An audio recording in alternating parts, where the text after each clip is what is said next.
مرد غافل ہو گئے اپنی ذمہ داریوں سے۔ میں نے پچھلے جمعے بھی آپ حضرات کو عرض کیا تھا نا کہ باپ جہیز کا ٹرک بھرنے کے لیے اپنی کمر دوہری کر دیتا ہے، قرض کا بوجھ اٹھا لیتا ہے۔ ایسا بھی ہوتا ہے کہ سود پر لوگ قرض لے کر بیٹی کی شادی میں لگا رہے ہوتے ہیں، لیکن اس باپ سے پوچھا جائے کہ تم اللہ رسول کو ماننے والے ہو، قرآن کو ماننے والے ہو، مسلمان ہو، تم اپنی کمر دوہری کر بیٹھے ہو، تم نے اس بیٹی کو قرآن کی تعلیم دی یا نہیں دی؟ تم نے اس بیٹی کو رسول اللہ کا دین سکھایا کہ نہیں سکھایا؟ تم نے اس بیٹی کو عفت و حیا کی تعلیم دی یا نہیں دی؟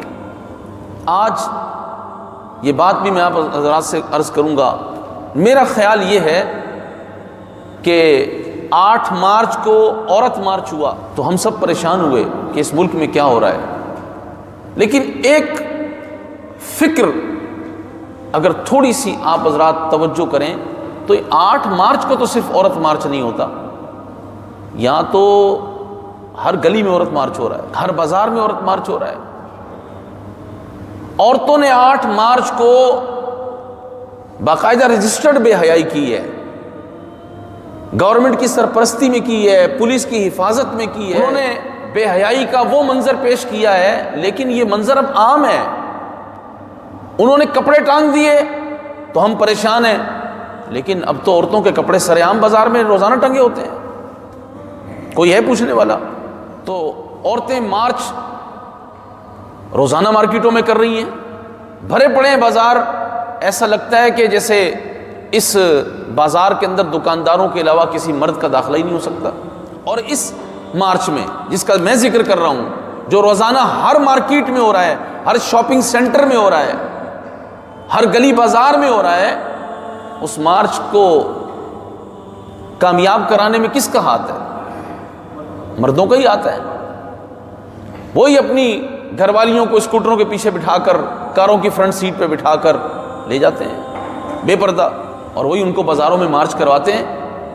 صبح سے لے کے شام تک رمضان المبارک کا مقدس مہینہ آ رہا ہے، مگر مجال ہے کہ عورتیں شاپنگ سینٹروں میں جانے سے رک جائیں، بلکہ یہ تعداد اور بڑھ جائے گی، رش اور بڑھ جائے گا، کندھے سے کندھا ٹکرا رہا ہوگا، مرد بچے گود میں لے کے پیچھے پیچھے گھوم رہا ہوگا، اور عورت جو ہے وہ دکانداروں سے ڈیلنگ کر رہی ہوگی۔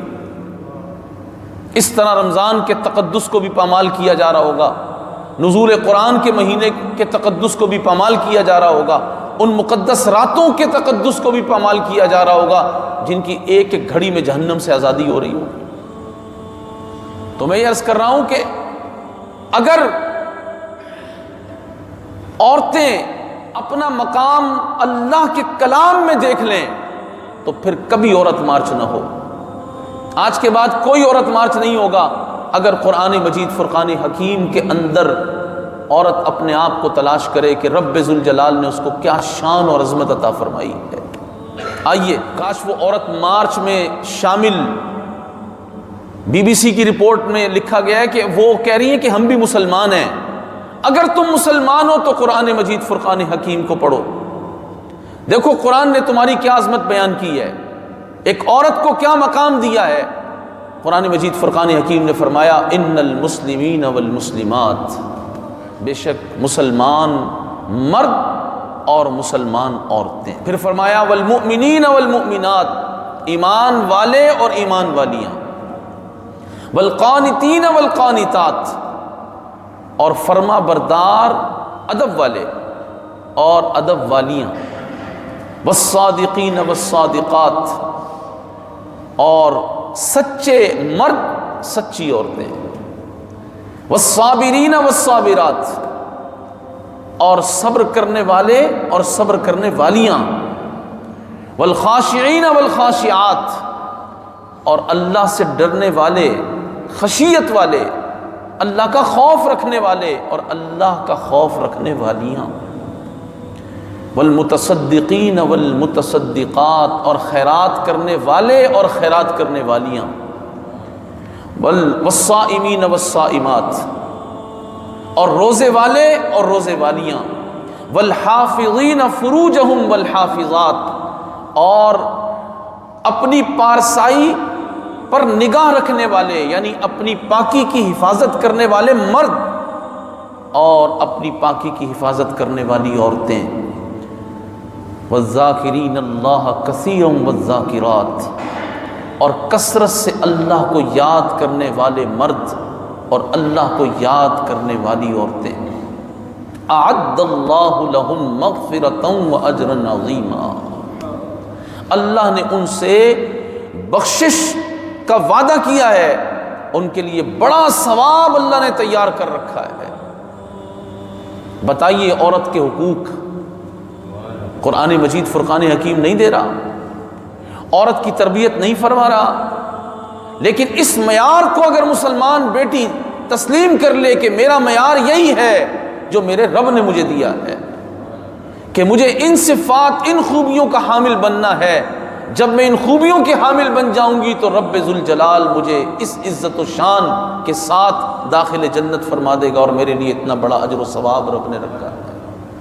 عورت مارچ نہ ہو اگر مسلمان بیٹی کا معیار قرآن ہو۔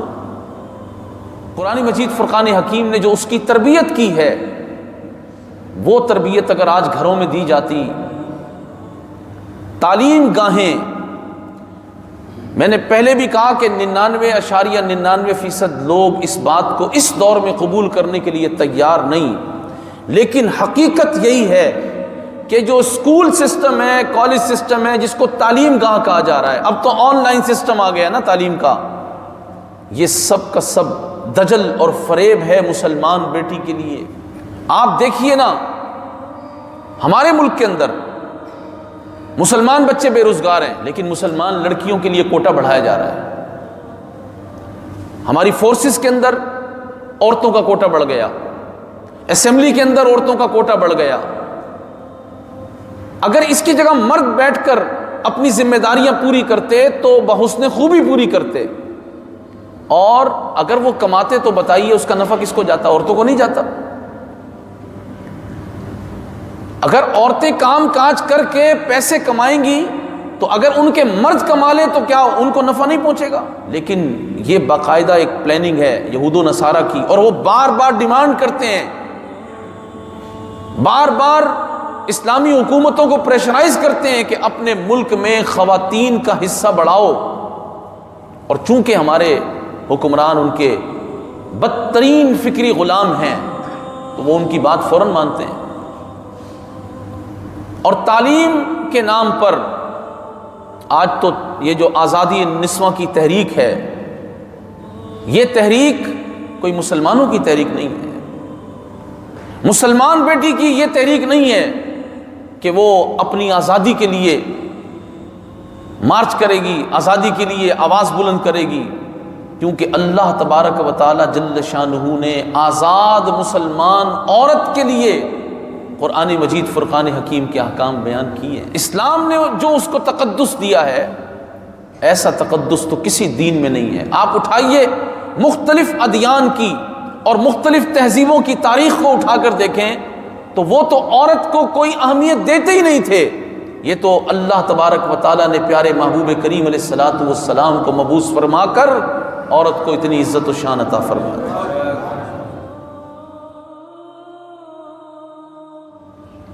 حضور آئے تو عورت کی چادر کو وہ عزت وہ مقام مل گیا، وہ عزت و مقام مل گیا۔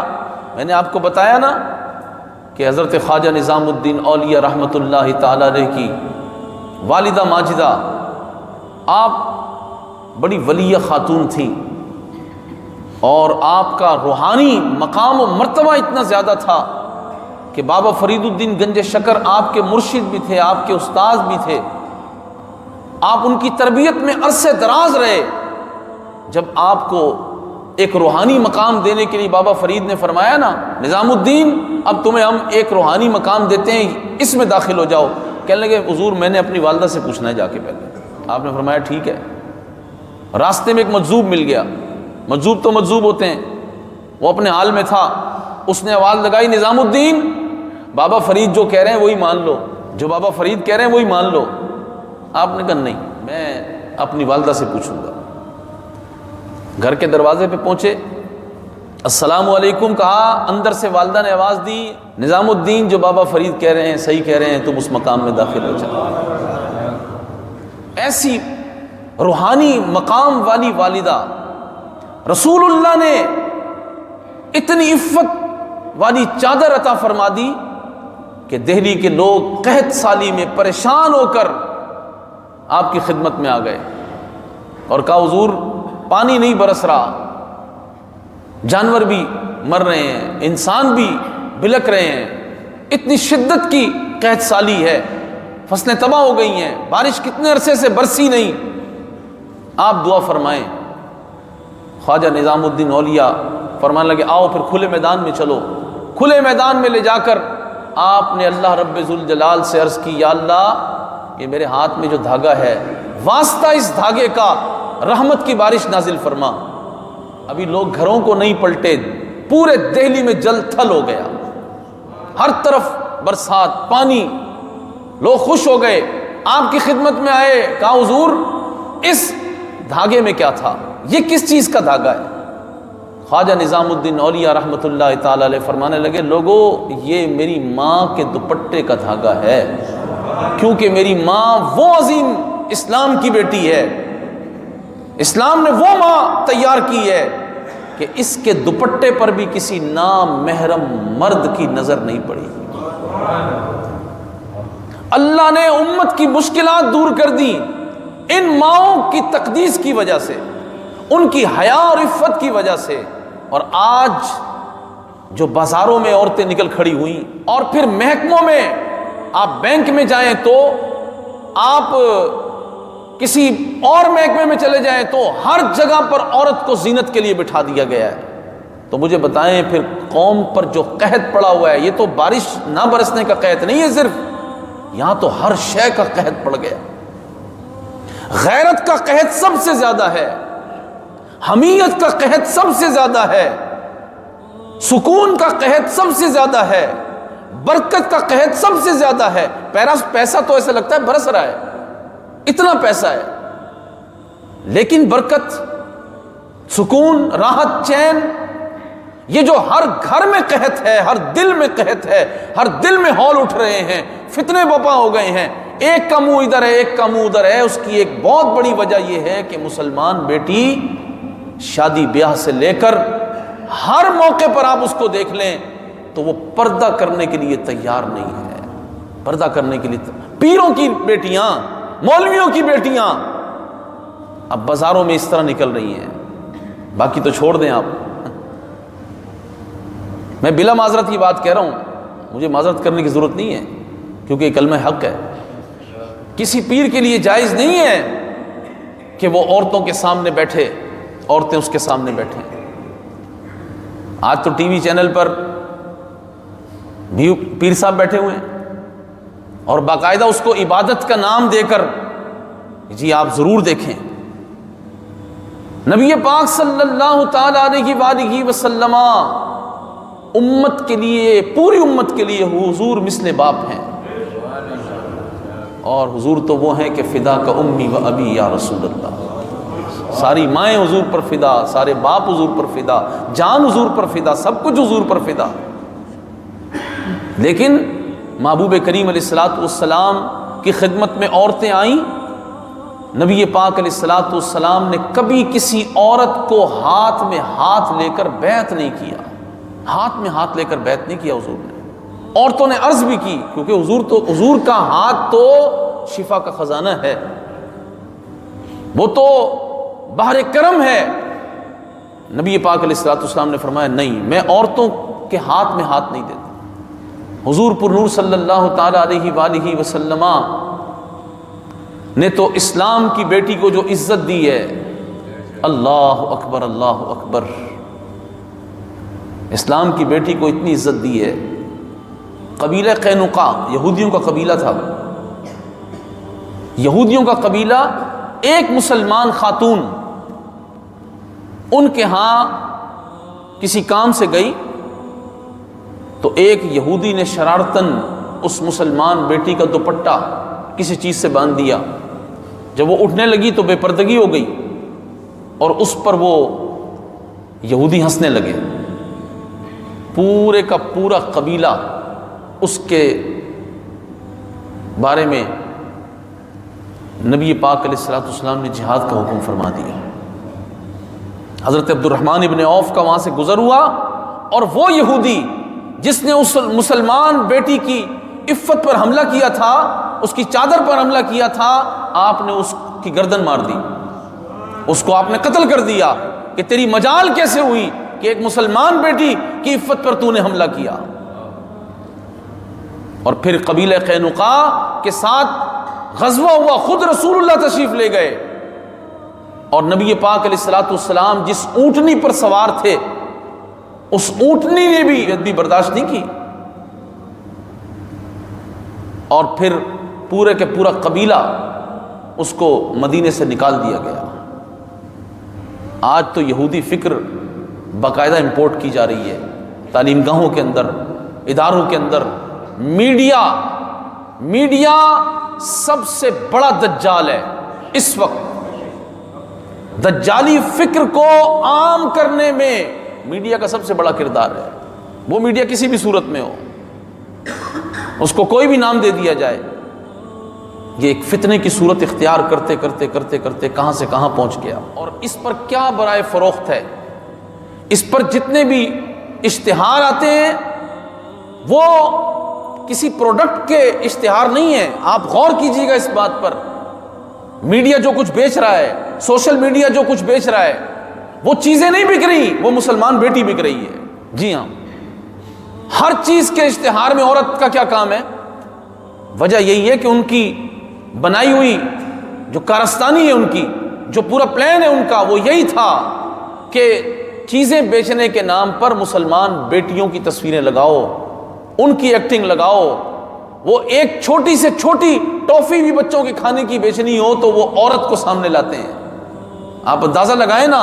اور ہماری عقل پر پردہ پڑ گیا، یہ تو بہت چھوٹا لفظ ہے، پردہ تو پڑتا ہے تو ہٹ جاتا ہے، لیکن ہماری عقل پر پردہ نہیں پڑا، ہم تو بالکل معوف، بے عقل، نامراد بن گئے۔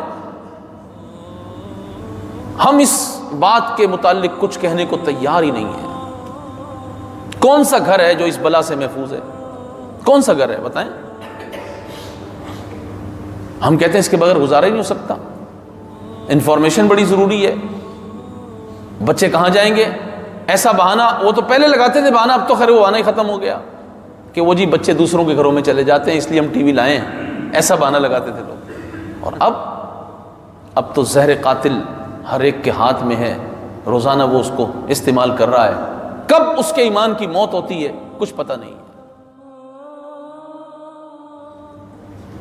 اور میں ایک بات آپ حضرات سے خاص طور پہ یہ بھی کہوں گا، اس بات کا بھی آپ مشاہدہ بھی کریں اور اس پر غور بھی کریں، سمجھیں اس کو کہ آج مسلمانوں میں جو بزدلی پیدا ہوئی، مسلمان اتنا بزدل ہو گیا، اتنا بزدل ہو گیا کہ وہ اپنے نبی کی عزت و ناموس کی بات بھی کھل کر نہیں کر سکتا۔ بات پہرا دینا، جان لٹانا اور گستاخ رسول کی جان لینا، اس کی بات کرنا تو دور کی بات رہ گئی، وہ رسول اللہ کی عزت و شان کی بات بھی 10 آدمیوں سے پوچھتا ہے۔ حضور کی شان و عظمت پر کفار حملہ کریں، مسلمان بے حمیت ہے۔ یہ بزدلی، آج جہاد فی سبیل اللہ کا نام جرم بن گیا، یہ بزدلی۔ آج دیندار لوگ بھی نبی پاک علیہ الصلوۃ والسلام کی تلوار کا ذکر نہیں کرتے کہ حضور نے تلوار اٹھائی، کون انکار کر سکتا ہے؟ رمضان المبارک کے مہینے میں حضور نے جہاد کیا۔ رمضان میں اگر تراویح پڑھنے کی فضیلت ہے تو رمضان میں جہاد کی بھی فضیلت ہے۔ اٹھائیے نا سورہ انفال، پڑھیے بدر الکبریٰ، اٹھائیے بخاری شریف، اٹھائیے سیرت کی کتب اور پڑھیے بدر الکبریٰ۔ نبی پاک صلی اللہ تعالی علیہ وآلہ وسلم کی تلوار کی بات کوئی نہیں کر رہا، یہ بزدلی کہاں سے آ گئی؟ اور اس کے علاوہ اسلام کو رد و بدل کے ساتھ پیش کرنا، بلکہ معذرت خواہانہ دین بنا کر پیش کرنا۔ او اسلام تو کسی کو کچھ کہتا ہی نہیں ہے، اسلام تو کافروں کے لیے بڑا نرم ہے. کافر اگر اسلام قبول کر لے تو ہم نرم ہیں، مسلمان ہو جائے تو نرم ہے. اگر وہ رسول اللہ کی گستاخی کرے تو اس کو کاٹ دینے کا ہی حکم ہے. یہ بزدلی کہاں سے آ گئی؟ اس بزدلی کا بھی ایک بہت بڑا سبب یہ ہے کہ عورت کو عام کر دیا گیا. جی ہاں بالکل. جو لوگ عورت کا شرعی پردہ نہیں کرا سکتے وہ بزدل ہوتے ہیں، کیونکہ ان پہ دیوسی غالب ہوتی ہے.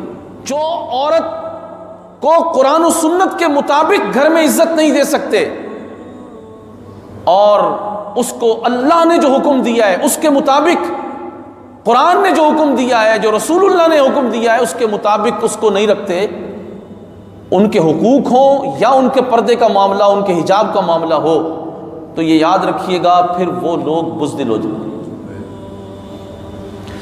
اس کی دلیل ہے، آپ پیچھے چلے جائیں ماضی کے اندر، جب تک عورتیں پردے میں تھیں مسلمان بزدل نہیں تھے. وہ سالار پیدا کرتی تھیں، وہ سپاہی پیدا کرتی تھیں جو راتوں کو قرآن پڑھنے والے اور صبح جہاد فی سبیل اللہ کرنے والے ہوتے تھے. آج مسلمان عورت کرکٹر پیدا کر رہی ہے، فنکار پیدا کر رہی ہے، وہ کیا کہتے ہیں ٹک ٹاکر پیدا کر رہی ہے، یوٹیوبر پیدا کر رہی ہے. مسلمان عورت آج برگر اسٹائل بچے پیدا کر رہی ہے، لیکن مسلمان عورت قرآن کے حافظ، عالم اور مجاہد فی سبیل اللہ پیدا نہیں کر رہی. ان کے اندر ناموس رسالت کے لیے بولنے کا، ختم نبوت پر پہرا دینے کا جذبہ مسلمان عورت پیدا نہیں کر رہی. کیوں؟ اس لیے کہ وہ خود قرآن کے معیار پر، رسول اللہ کے دین کے معیار پر، اس حجاب اور پردے کے معیار پر نہیں ہے جو اس کی حیا کی حفاظت کرتا. اس کو تو چادر اور برقع تنگ کر رہا ہے. عزیز دوستو، ہم کس قدر بھول بھلائیوں میں پڑے ہوئے ہیں. حالانکہ ہمارے اسلاف نے تو لکھا کہ مسلمان بیٹی کا جو حجاب ہے نا، حجاب اس کا بھی ایک معیار ہے، جاذب نظر حجاب نہیں. یہ جو آج کل چلے ہوئے نا وہ آنکھیں نظر آ رہی ہوتی ہیں، آنکھ تو آنکھ ہوتی ہے، آنکھ کا ہی تو سارا مسئلہ ہے. فقہاء کی تصریحات پڑھ کر دیکھیں کہ عورت جب کسی ضرورت کے تحت شریعت اس کو اجازت دیتی ہے باہر جانے کی، تو اس وقت بھی اس کو آنکھ سے کیسے دیکھنا ہے، اس کو بھی فقہاء نے لکھا ہے. اور مسلمان خواتین کس طرح جاتی تھی باہر ضرورت کے تحت. آج تو ضرورت کیا ہے کہ اس کو پارک میں جانا ہے، اس کو بازار میں جانا ہے، اس کو تعلیم گاؤں میں جانا ہے، اس کو شانہ بشانہ استغفر اللہ کہتے ہوئے بندے کو حیا آتی ہے، شانہ بشانہ اس کو کھڑے ہونا ہے. یہ اس کی ضرورت بن گئی. جبکہ نبی اکرم صلی اللہ تعالی علیہ وسلم کی خدمت میں خاتون آئی، انہوں نے نماز کے بارے میں حضور سے پوچھا کہ میں آپ کی مسجد میں آپ کے پیچھے نماز پڑھنے کے لیے آؤں. حضور پرنور علیہ السلام نے فرمایا عورت گھر کے اندر والے حصے میں نماز پڑھے تو یہ اس کے لیے بہتر ہے کہ وہ برآمدے میں نماز پڑھے. برآمدے میں نماز صحن سے بہتر ہے، اور صحن میں، اپنے گھر کے صحن میں نماز مسجد سے بہتر ہے عورت کے لیے. عورت کو تو نبی پاک علیہ الصلوۃ والسلام نے یہ عزت عطا فرمائی ہے. حضرت پیر سید جماعت علی شاہ صاحب رحمۃ اللہ تعالی علیہ کا قول مجھے یاد آ گیا. آپ فرمایا کرتے تھے کہ مسلمان کتنا نادان ہو گیا کہ 1 کلو گوشت اسے لانا ہو تو اسے ڈھانپ کر لاتا ہے کہ اس کو چیل کوے اچک نہ لیں، کھا نہ جائیں. 1 کلو گوشت کو تو ڈھانپ کے لاتا ہے مگر اپنی بیٹی کو ڈھانپنے کے لیے تیار نہیں ہے. ان درندوں سے، ان مسلمانوں کی بیٹیوں کے خون کے پیاسوں سے ڈھانکنے کے لیے تیار. وہ تو 3.5 سال کی بچی کو کہتا ہے جاؤ بیٹا پڑھو، اور آگے جو ٹیچرز تیار کی جاتی ہے جس سسٹم آف ایجوکیشن میں، وہ تو اب باقاعدہ ٹریننگ ہے، اور بچیوں کو باقاعدہ یہ ٹریننگ دی جاتی ہے کہ آپ نے کس طرح سے ان کو بے باک کرنا ہے. اور اتنی بے باکی ان کو سکھا دی جاتی ہے کہ معاذ اللہ قرآن کریم کی نصوص قطعیہ اس پر بھی وہ اعتراض کر رہی ہوتی ہیں. ہاں میں وہ بات آپ حضرات کے سامنے کر نہیں سکتا، شرم اور عفت کی وجہ سے کہ آج جو عورت مارچ کے نام پر جو مافیا کھڑی کی گئی ہے، اسکولوں کالجوں کے اندر، یونیورسٹیز کے اندر باقاعدہ اس پر لیکچر ہو رہے ہیں، باقاعدہ اس پر بات کی جا رہی ہے کہ قرآن کریم فرقان حکیم نے جن چیزوں سے منع کیا آخر کیوں منع کر دیا ہے؟ کیوں؟ اللہ رب ذوالجلال جو خالق و مالک ہے، اس کی قدرت اور اس کے فیصلوں کے سامنے بھی کیوں؟ بندے کا کام تو یہ ہے سمعنا و اطعنا، سنا اور مان لیا، ایمان لے آیا۔ بندے کا کام کیوں کرنا نہیں ہے؟ لیکن آج معترض ہے مسلمان بیٹی۔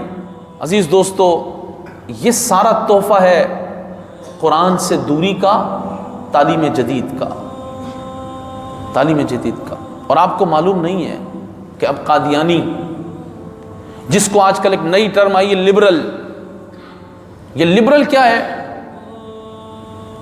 یہ لوگ آج تعلیم گاہوں میں بحیثیت استاد کے باقاعدہ لبرلزم ان کو سکھایا جاتا ہے۔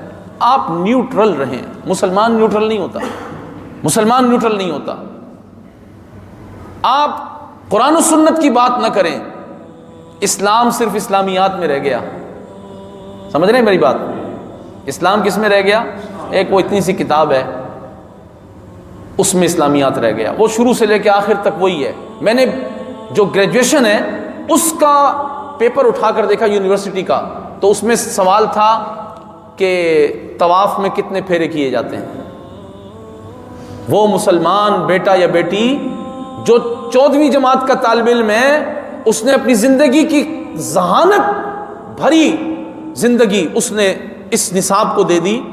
اس کا معیار یہ ہے کہ وہ 7 پھیروں کو یاد کرے۔ حالانکہ اس وقت تو اس سے پوچھنا یہ چاہیے تھا کہ جنگ یرموک میں صحابہ کرام علیہم رضوان کا کردار کیا تھا۔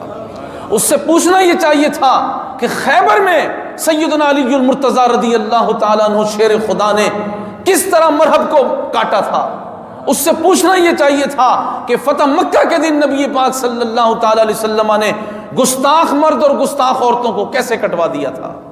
یہ پوچھنا چاہیے تھا نا اس سے کہ قرآن مجید فرقان حکیم کی جہاد فی سبیل اللہ کے لیے کتنی آیات نازل ہوئی ہیں اور وہ کون کون سی ہیں، ان کی تشریحات کیا ہیں۔ اس سے اسلامیات پوچھی جا رہی ہے۔ وہ کیا ہے کہ ارکان اسلام کتنے ہیں۔ شروع سے ارکان اسلام شروع ہوتے ہیں، گریجویشن کر جائے یا ماسٹرز کر جائے، وہ ارکان اسلام ہی یاد کرتا رہتا ہے۔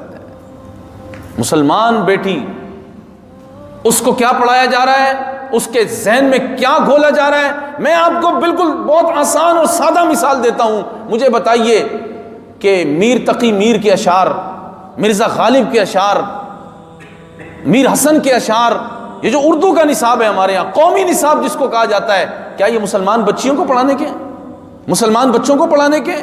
یہ عشق و فسق جو سکھایا جاتا ہے، جو تشریحات اس میں کی جاتی ہیں، وہ کیا مسلمان بچوں کو پڑھانے کے ہیں؟ ان کو رسول اللہ کا عشق کیوں نہیں پڑھایا جا رہا؟ ان کو سیدہ پاک کی طہارت اور عفت اور شان اور عظمت کیوں نہیں پڑھائی جا رہی؟ ان کو سیدہ مریم کی پاکیزگی کیوں نہیں پڑھائی جا رہی؟ ان کو سورہ نور کیوں نہیں پڑھائی جا رہی؟ پھر تعلیم جدید نے اس مسلمان بیٹی کے لیے کتنا بوجھ بنا دیا، دوپٹے کو، چادر کو، برقعے کو۔ اب تو برقع بھی فیشنیبل ہے۔ شاید میری بات سے آپ اتفاق نہ کریں اور یقیناً نہ کریں گے، کیونکہ یہ مشکل کام ہے کہ اب جو برقع ہے وہ برقع نہیں ہے، وہ جس کو کیا کہتے ہیں، دبئی سے لا کے آج کل جو بیچتے ہیں لوگ، کیا کہتے ہیں، عبایا۔ عبایا، اس پہ چمک دھمک، کڑھائیاں، اس کا کپڑا جاذب نظر۔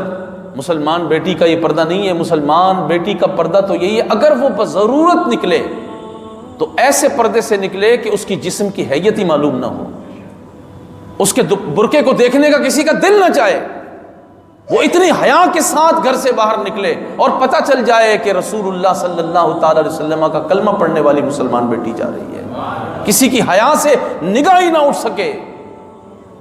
مسلمان بیٹی کے لیے تو یہ کردار ہے، جن کا آنچل نہ دیکھا ماہ و مہر نے، جہاں بے اجازت جبریل امین بھی نہ آئیں۔ بتائیے نا، کیا مسلمان بیٹیوں کو ان کے گھر سے کچھ نہیں ملے گا؟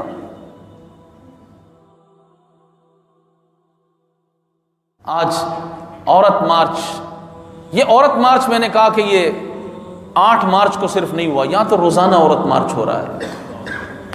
ہر اسکول میں عورت مارچ ہے، ہر کالج میں عورت مارچ ہے، ہر یونیورسٹی میں عورت مارچ ہے، ہر شاپنگ سینٹر میں عورت مارچ ہے، ہر بازار میں عورت مارچ ہے۔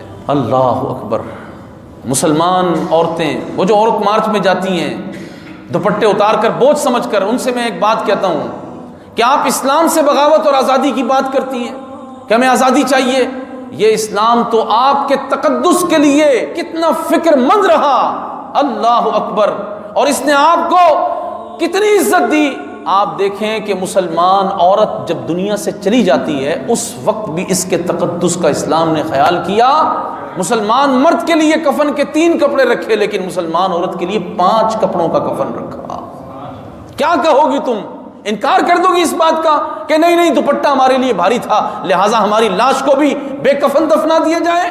وہ اوڑھنی جو تمہارے لیے اسلام نے اضافی رکھی ہے تمہارے تقدس کی وجہ سے، تمہارے بالوں کو اسلام اس وقت بھی دیکھنے نہیں دیتا کہ یہ مسلمان بیٹی ہے، یہ کلمہ گو بیٹی ہے، یہ قرآن کے ماننے والی ہے، یہ رسول اللہ کے دین کو ماننے والی ہے، اس کی عفت اور پاکیزگی اور حیا کا خیال کرو۔ اللہ اکبر! عزیز دوستو، میری آپ کی ذمہ داری ہے کہ آپ اور میں اپنے گھر والوں کو اللہ کا قرآن سنائیں، سکھائیں، سمجھائیں، اور ان کو قرآن کے مطابق قرآن کے نور میں ڈھالیں۔ بس اگر اللہ نے آپ کو بیٹی دی ہے، بہن دی ہے، اگر آپ رشتہ ازدواج میں منسلک ہو چکے ہیں تو بیوی کو بھی شریعت اور دین سکھانا یہ آپ کی ذمہ داری ہے۔ نبی کریم علیہ الصلوۃ والسلام نے فرمایا کہ جنت کی خوشبو 500 برس کی راہ سے آتی ہے، لیکن دیوس جنت کی خوشبو بھی نہیں سونگھ سکے گا۔ نبی کریم علیہ الصلوۃ والسلام سے دیوس کی تعریف پوچھی گئی، فرمایا وہ کہ جسے اس بات کی پرواہ نہ ہو کہ اس کی بیوی کس کے سامنے جاتی ہے یا اس کی بیوی کے پاس کون آتا ہے۔ مراد کیا ہے؟ مراد یہ ہے کہ عورت نامحرم مرد کے سامنے آتی جاتی ہے بے حجاب، تو اگر مرد اس کی پرواہ نہیں کرتا تو حضور نے اس کو فرمایا، کیا فرمایا؟ دیوس۔ کیا کہا؟ وہ 500 برس سے آنے والی جنت کی خوشبو بھی نہیں سونگے گا، کیونکہ اس میں غیرت ہی نہیں ہے، اس میں غیرت ہی نہیں ہے۔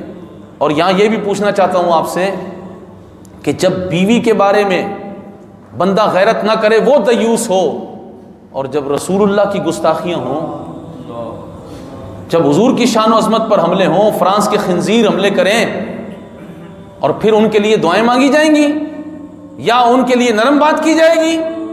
نہیں دوستو، پھر مجھے بتائیں اس سے بڑا دیوس اعظم کون ہوگا جو رسول اللہ کے بارے میں غیرت نہیں کرتا، جو حضور کے گستاخوں کو جواب نہیں دے سکتا؟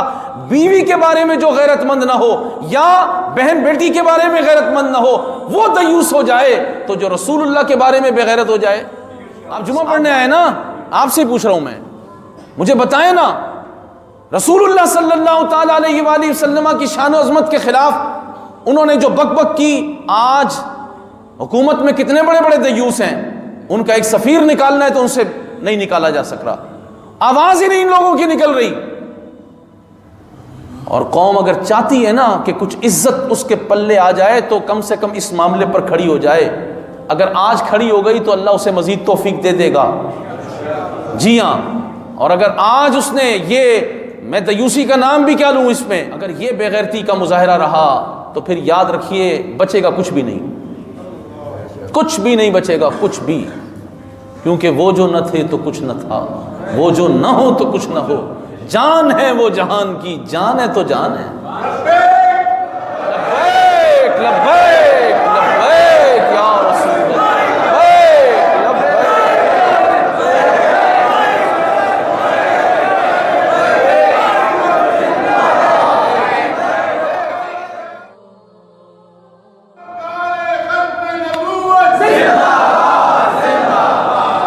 اس قوم کی تربیت ایسی ہو گئی کہ کوئی کھلاڑی چھکا مار دے تو یہ ہاتھ اٹھا کے اس کو دانت تو دے دیتی ہے، مگر حضور علیہ الصلوۃ والسلام کے گستاخوں کے لیے یہ کہنے کو تیار نہیں کہ ہم اپنے نبی کی عزت و ناموس کے لیے حاضر۔ لبیک یا رسول اللہ، لبیک لبیک لبیک یا رسول اللہ۔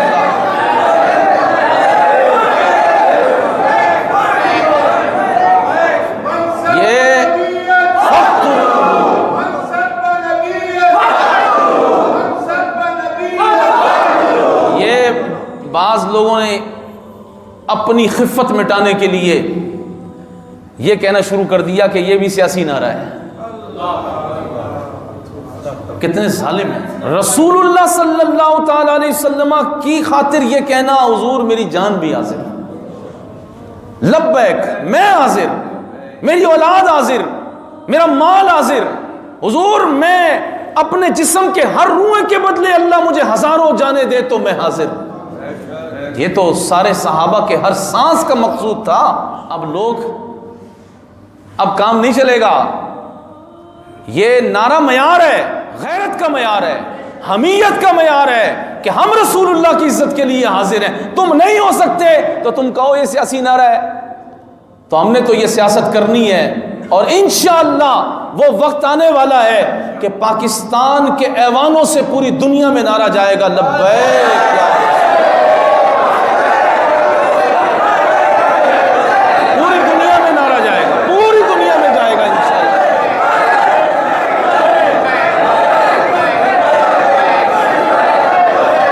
یہ حقیقت ہے. عزیز دوستو, غیرت پیدا کریں. رسول اللہ کے لیے غیرت, جب حضور کے بارے میں غیرت آ جائے گی نا تو ماں بہن بیٹی کے لیے بھی غیرت آ جائے گی. جی ہاں, مرکز تو حضور کی ذات ہے, دائرہ کن کا مرکز حضور کی ذات ہے. سب کچھ حضور کا ہے کائنات میں. رب ذوالجلال نے سب کچھ حضور کے لیے بنایا ہے.